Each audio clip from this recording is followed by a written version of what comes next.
act, the way we keep friendship, the way we go about with our lives. So that is why how the networks will look like in future will also define the way we will live, the way we will work, and so on. Just imagine, there are many companies now in the Western countries, and even in Asia, in Indonesia, Malaysia, Japan, Korea, Singapore, they are allowing people now to work from home at least 50% of the time.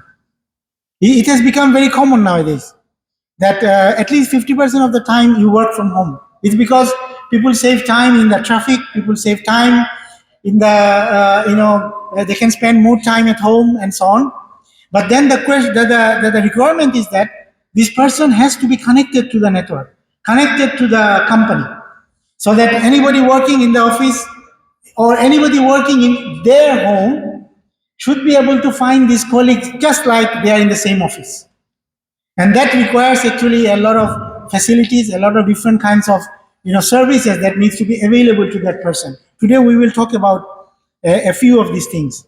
And this is what actually I will talk about, this how this, the connectivity, the network will look like, how this network will be organized, and how does it affect actually, in general, the technology and so on. One of the things that wherever I'm going, I'm saying this, that today is 2025. In 2035, 2040, the nations that will not be in the forefront of technology, those nations will die. It's as simple as that. If, since here most of us are Bangladeshi, say Bangladesh also does not advance in terms of technological, in terms of knowledge and research and services by technology, if it doesn't happen, then it will be also very difficult for us to survive in 10 to 15 years down there. In the previous generation, today Professor Samsudini mentioned about industry, industry 1.0, then 1.0, then 2.0, then 3.0, now 4.0. We are talking about 5.0.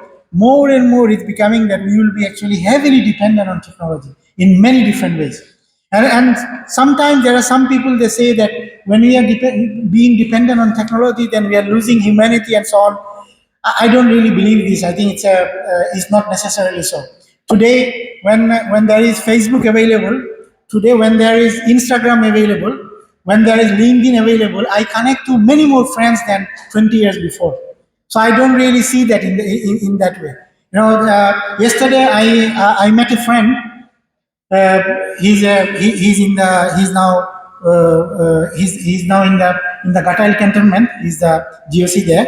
So I met him after 30 years. But because of social media, I was informed of whatever he was doing, and he was also informed of whatever I was doing. It didn't feel like we met after 30 years. We were informed about each other's lives and whatever was happening. So technology is actually not necessarily bringing us, sending us apart. It's also actually bringing us together in many different ways. So in the first wave of 5G was mainly covering on widespread coverage to make sure that